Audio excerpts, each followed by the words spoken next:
One of the first steps with any woodworking project is taking pieces of rough lumber and getting them into a situation that I refer to as 6 square, which means you've got 2 surfaces that are parallel, 2 edges that are parallel, and 2 ends that are parallel, and everything square.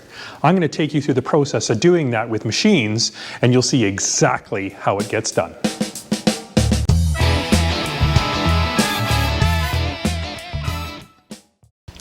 Alright, so the first step is going to be here at the jointer. So the sole purpose of a jointer is to get at least one face smooth and flat, and then get an edge that is also going to be smooth and flat and perpendicular to that face.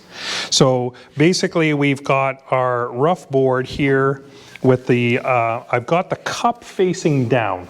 So the idea here is that you want to remove the material on the edges first, and then eventually the whole thing will get flat. The other thing you'll want to pay attention to is you want to check to see if there's any twist to the board. So you can see here this is rocking slightly back and forth. And basically that means if I can push it this way, that means that these 2 corners are the ones that are a little bit high. So part of our technique when we use push pads is to put the push pads down on the high areas, and that's going to make sure that those get hit first, and then you can get the rest of it flat.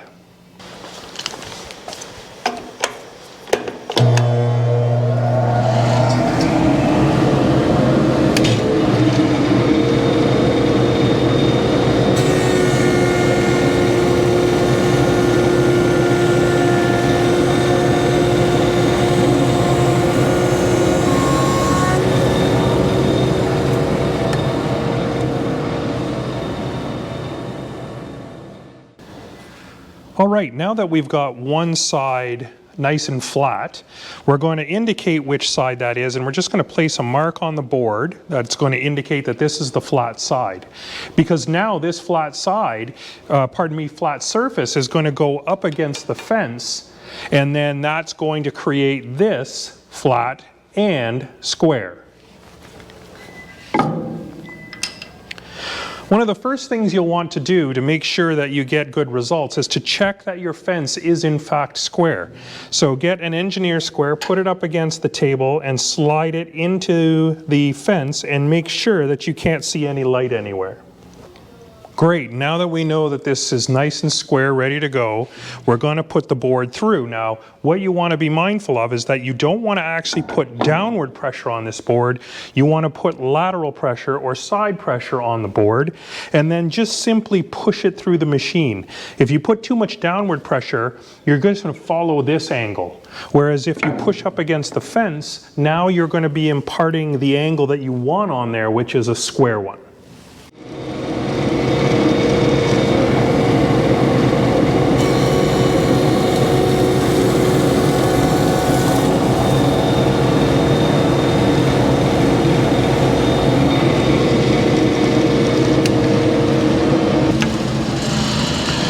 So now if I measure this board, what I end up with is a flat surface and a square edge, so that this now becomes my reference surfaces for every single operation after this.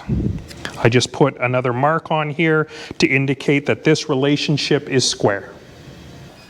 So now what we've got is a flat surface here on this board that we've indicated, and that is going to become the reference surface when we go through the next step, which is the thickness planer. So this table is going to reference this flat surface, and then the cutter head is going to make it so that it is parallel with this surface.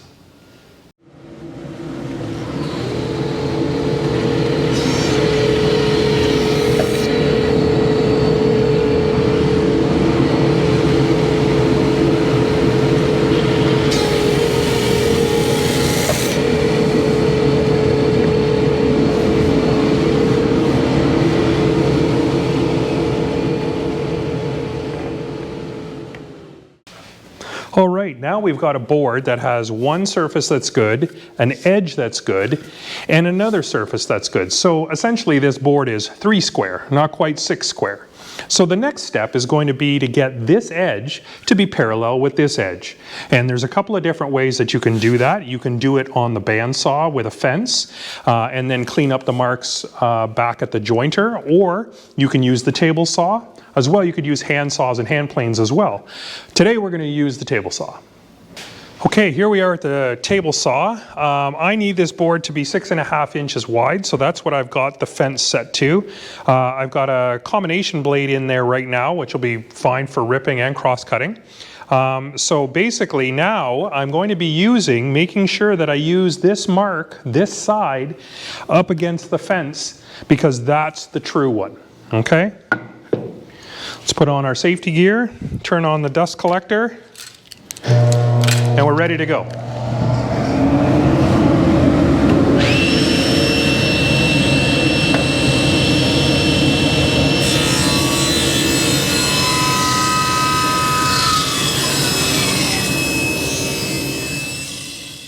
So now that that cut's done, we now have basically a 4-square board. We have 2 surfaces that are good. We've got our original edge that was jointed, and then now we have the other edge that was table sawn, and now that's parallel to the other one. The only thing left are the end grain cuts, and we're going to do those next right here at the table saw. Right, so we've moved the fence out of the way now because we don't need it for this operation, and we've got our sliding miter in place. So this is one way that you can cut across the grain. If you build custom sleds, that's another way that you can do it. In this case here, this is going to be more than adequate. So all we're going to do is we're going to start by trimming one end nice and square, and then we're going to measure the actual length that we need and then cut that off. So let's get started by squaring up this one end.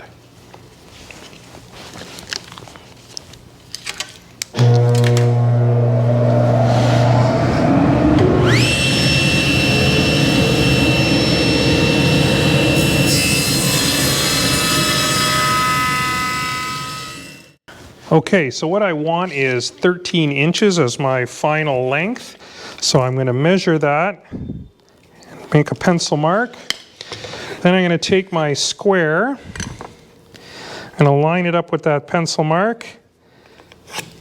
Take the line all the way to the edge and then carry it over onto the other side. That way I can line up the blade visually with my cut, and we'll be ready to go. So I can literally put the tooth right on that line and start my cut.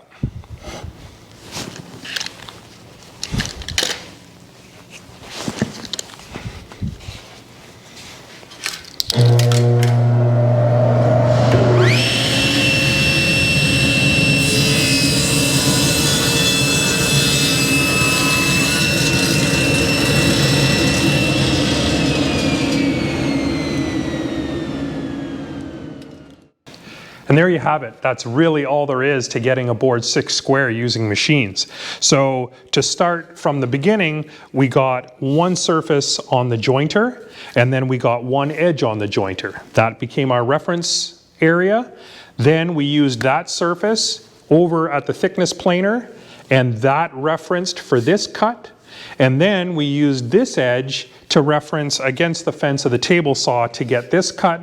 Finally, now that we have 4 square, now we can put this up against the miter gauge. We can cross-cut one side, measure to length, and then cross-cut the other. You can do this with different machines if you've got different ones in your shop, but for the most part, the process is exactly the same. I hope that helped you out, and good luck milling up material in your shop.